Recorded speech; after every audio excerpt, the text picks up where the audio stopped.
Hi guys, I'm David with MediaUnlock.net, and today I'm giving you my thoughts and opinions on the Canon 5DS. Now B&H was kind enough to send this out to me. I have been able to play around with it for right at a little over a month now. I do have to send it back in like 2 hours. I have to box it back up and send it. So I thought I should probably go on and shoot this video and let you guys know what I really think about this camera. We took it out for a day specifically to shoot some video of me using the camera out in Woodford County. Right outside in Versailles in Kentucky, bourbon country, horse country. I thought it'd be perfect to go out and shoot some landscape photography. So we're going to show you some of the pictures I took and show you some of the really cool things that this camera can do. So let's kind of walk through a couple of the basic pieces of information about the camera. It is a 50.6 megapixel sensor. So what that means is you're getting a lot of megapixels, right? So what that really means is people that are been shooting medium format or are thinking about getting into medium format cameras, this is a DSLR camera that really breaches that bridge between medium format and DSLR. This is the first DSLR that Canon has ever put out with this many megapixels, offering you a medium format like shot. And the nice thing is it's got the regular, Canon interchangeable lenses. It's got a nice comfortable body. Now this is the heaviest body I've had in my hand for a long time by Canon, but it feels really good and firm in my hand. I'm able to get a good clutch on it. So I mean, this camera is really going to be good for photographers that one, don't necessarily need medium format or want a cheaper version, because medium format's not cheap. I think a cheap medium format camera is starting you out at $8,000, and you can go up in the $30,000 and $40,000 range, and even more than that for a good medium format camera. That's going to get you about the same amount of megapixels or a little bit more than what this guy's offering. Now this does have the new dual Digic 6 processor built into it, which is it also has USB 3.0, so you do have the option to hook up your USB 3.0, which is going to be really nice, especially people that have newer computers, because these files are so large that it's going to take some time to send them from your camera to the computer. Now, of course, what I do is I just use the SD card, take it out, throw it into the computer, and then do it that way. But if people are connecting directly from the camera to the computer, it's going to transfer pretty fast with USB 3.0. Again, these files are going to be anywhere from 50 to 60 megabytes raw if you're shooting raw files. So you're going to have these really large files that are going to take up a lot of storage space. So you might want to get some extra storage space if this is a camera that you're looking at purchasing. As well, let's talk a little bit about video. Now, it does have most of the same video functions that a lot of the lower end Canon cameras do have. It's got a mic input, so you are able to hook up a mic to it. As well, it does have 60 frames per second at 720p, but they haven't updated it to 1080p. This camera was built for photography. This was really solely built for photography, with the video functions coming in secondary. So, I mean, it's going to shoot video. It's going to shoot good, decent video, but you don't want to buy this camera specifically for video. What you really want to purchase this camera for is photography, is landscape, portrait, and like weddings. We're going to talk a little bit more of that here later on. So again, going back to video, now you could use this, if you're a professional photographer, you're going on family vacation and you just want to grab some just family footage. It's going to take pretty good video for that. Now, you're probably not going to want to buy this camera specifically for professional video, because this is really built towards the photographer more than it is built towards the videographer. So just to kind of give you a heads up, you do have, again, a lot of the same things: 24 frames per second at 1080p, 60 at 720p. You do have a mic input. You don't have a headphone jack, so you aren't able to monitor your audio. So just to let you know a little bit about, you don't want to get this for video. This is really a photographer's camera.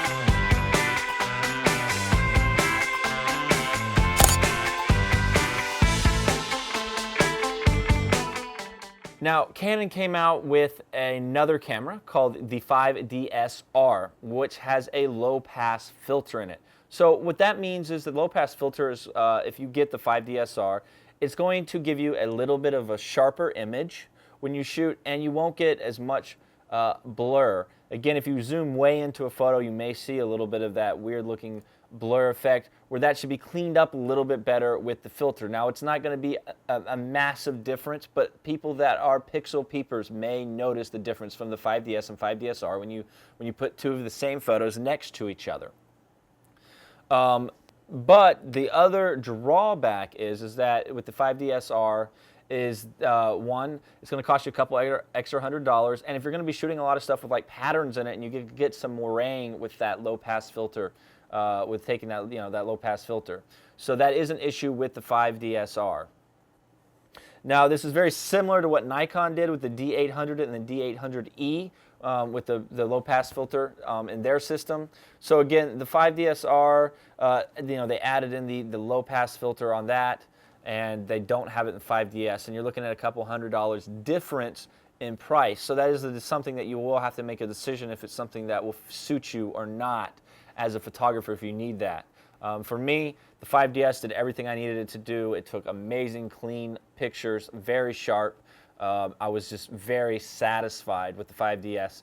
Maybe I'll get my hands on the 5DSR down the line and see if I notice a huge difference, which I don't think it will be that big of a deal. But again, for pixel peepers, for people that this is what they do professionally, they do the landscape, they do portrait, they do weddings. Maybe that extra couple $100 will really suit you well. It has some crop factor options, 1/3 crop factor, and so allows you to change to that. My opinion on that is if I want to do some cropping, I'll do it in the editing machine. I am not going to do it within the camera. I'll shoot at the full 50.6 RAW file and not have it cropped full frame, and then I will do my cropping within the editor. So I don't really see a need for that, but there is an option to set your crop factor on your 5DS.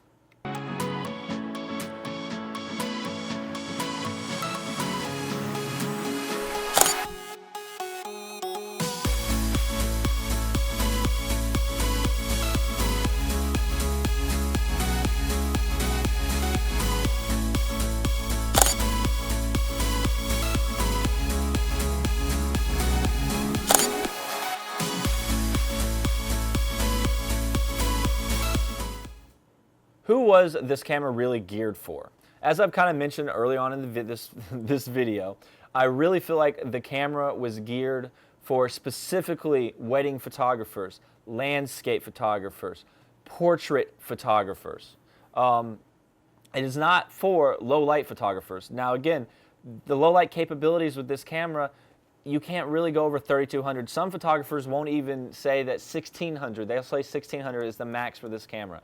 I like it at 3200 ISO. I think it's still pretty clean, and it's usable at 3200 ISO. But any higher than that, you're getting a lot of noise and grain that I'm just not wanting to deal with. So again, this is not gonna be great for photographers that are gonna be doing a lot of low light stuff. This is not great for photographers that are gonna be doing a lot of video work.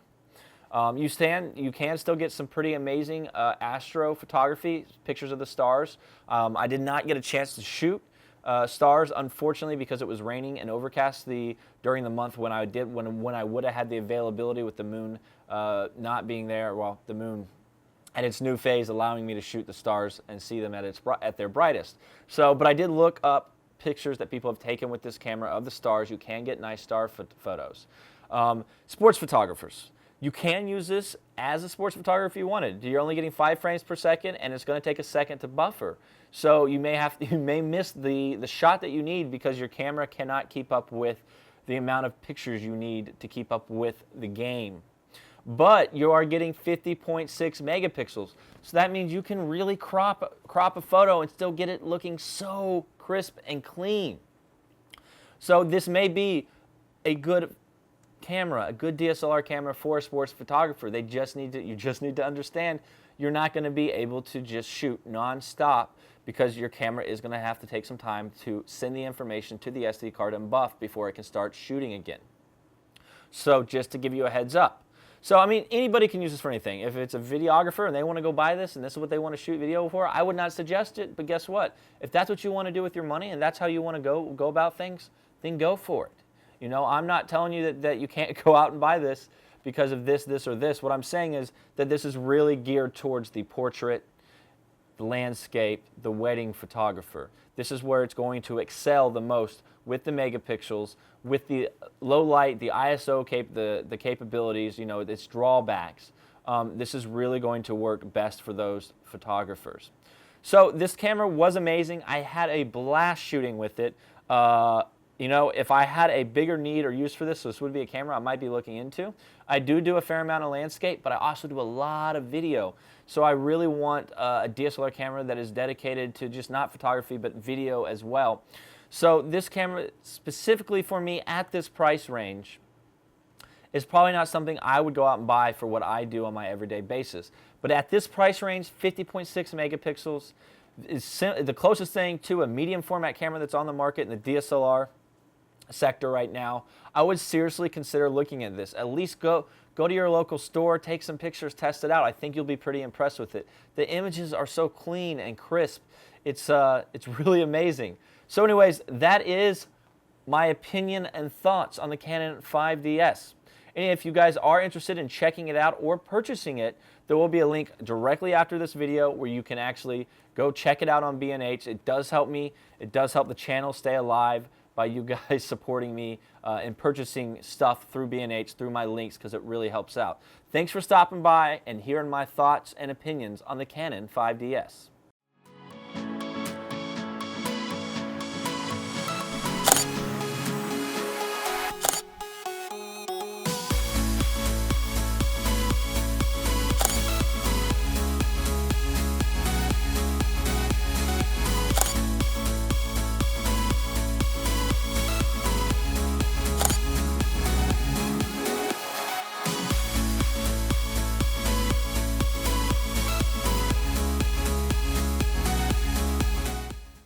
Hey guys, if you'd like to check out our website where we have all kinds of fun and exciting blogs, videos, and extra information that isn't on our YouTube page, click right here.